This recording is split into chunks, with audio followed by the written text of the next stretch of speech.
It's not necessarily the Cog that turned me into the person I am. It's the people that I met there and solidified friendships there because they all understood whatever it is we all understand. I don't think you can really put it into words. What was so great about that place? It is a pleasure to be here at the Cog Factory in Omaha, Nebraska with all you guys and gals.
So what was the Cog Factory? A dump.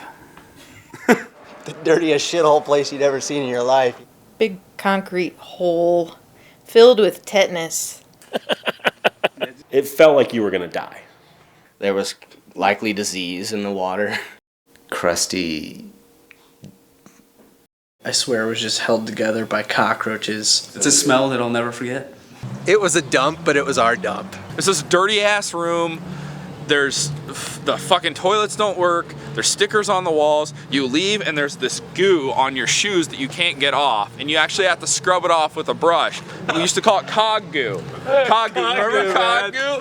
On your hands. It would get everywhere. Oh, no one knows what it was either. Man. It was like a combination of like vaporized sweat that then like It was concentrated punk rock. It was on the walls, on the floors. You'd be winding up the mic cables at the end of the night, and you'd have a black line of filth. And it's horrible. Well, the Cog Factory is the definition of freedom for the Omaha music scene, to me. When the Cog Factory came, it felt like it was ours. It was anything we wanted to do, we could do at the Cog Factory. It made you feel like you were in a real band and you were a part of something that was going on. It was the definition of DIY, punk rock, hardcore venue. I don't know how we didn't get sued, honestly. How nobody died. I mean, there was Rob had welded motorcycle parts into some of the most dangerous furniture that you could possibly imagine. It was the least kid-friendly place on the planet. How do you not get sued? Yeah, I go, probably because I'm not an asshole.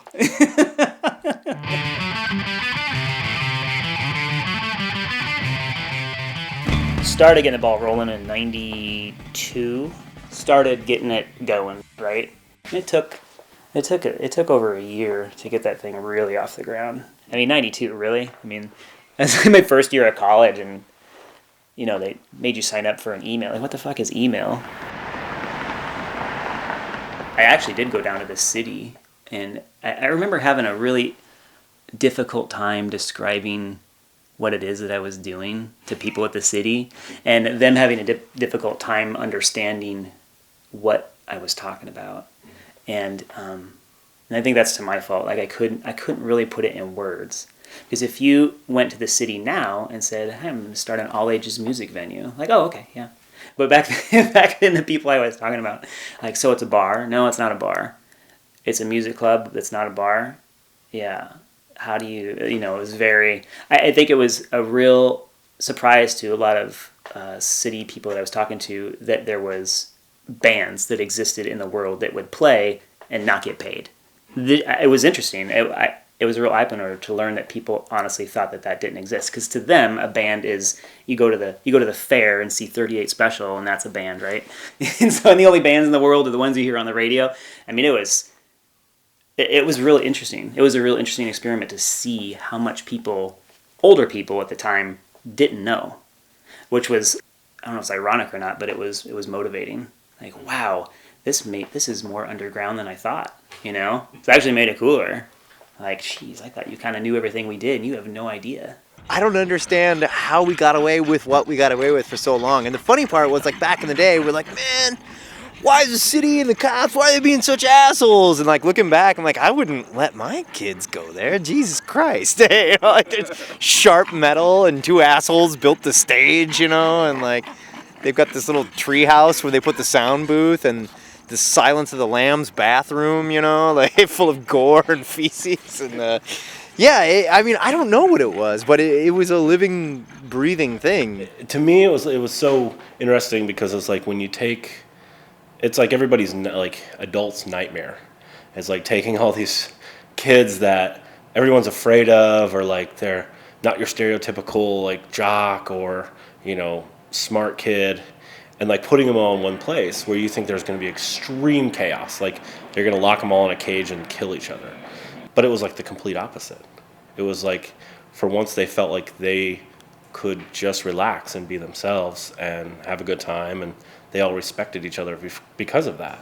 Place where you could go and like just a bunch of nerds were just like hanging out and just, you know, being themselves, you know, and that's what was kind of great about it. You could just go there, be yourself, and everyone loved you for that, you know. Unless you were a horrible person, then you go to Club Fusion, you know. So it was a place for people from all these different economic classes to kind of like, you had the common goal of like music. You had the common goal of like, this is what it's all about. We can all gather here and have this cathartic experience together, even though tomorrow when I bump into you, I'm going to look at your shoes and see that you're wearing Vans and think you're a dick.